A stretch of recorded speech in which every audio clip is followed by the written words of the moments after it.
The educational software we are discussing today is Teams, which is now the most widely used tool for distance learning.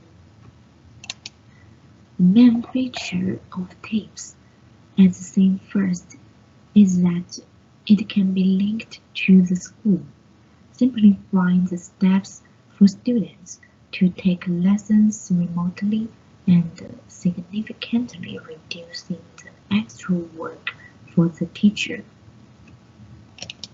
Also, in the middle of a lesson, the student or teacher can choose whether or not to record a video to save the day's lesson content.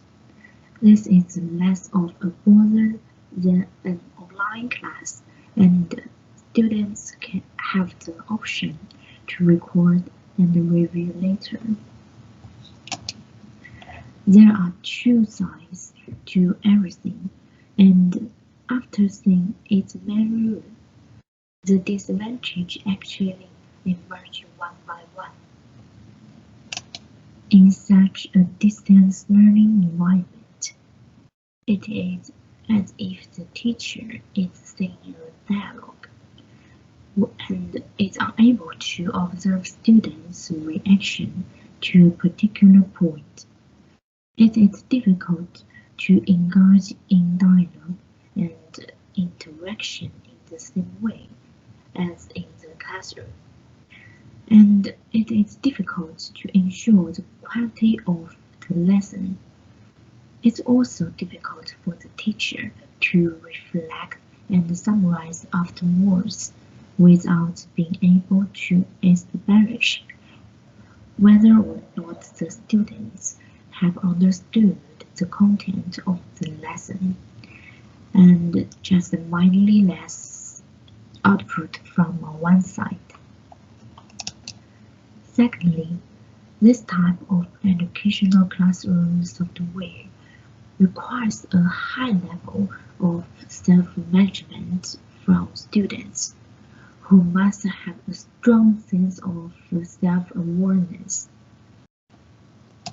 With no external supervision, it is difficult for students to listen continuously and attentively. In addition, remote classes are usually held at home, so students can easily be distracted by other things. This also applies to distance learning, which can lead to tiredness.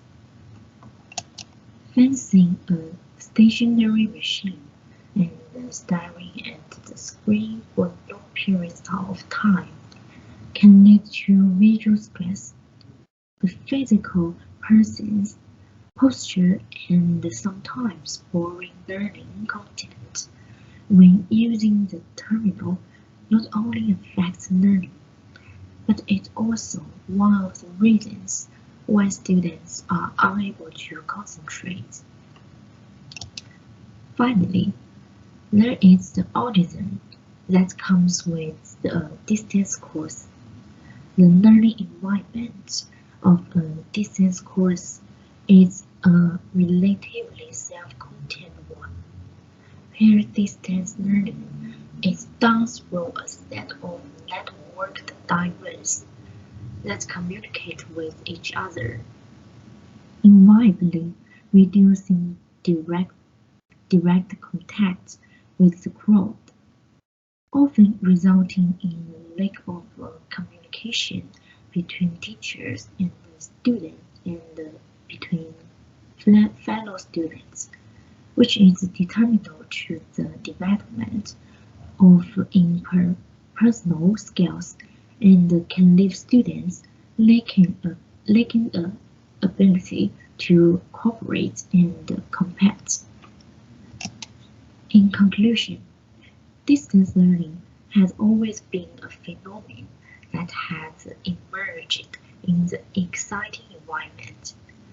It should not simply be used as an agent for distance learning courses, but should be combined in an organic way with other learning methods. taking full advantage of the strengths offered by each. Likewise, teachers should bring the experience they gained in the physical classroom to distance learning. Thank you for listening.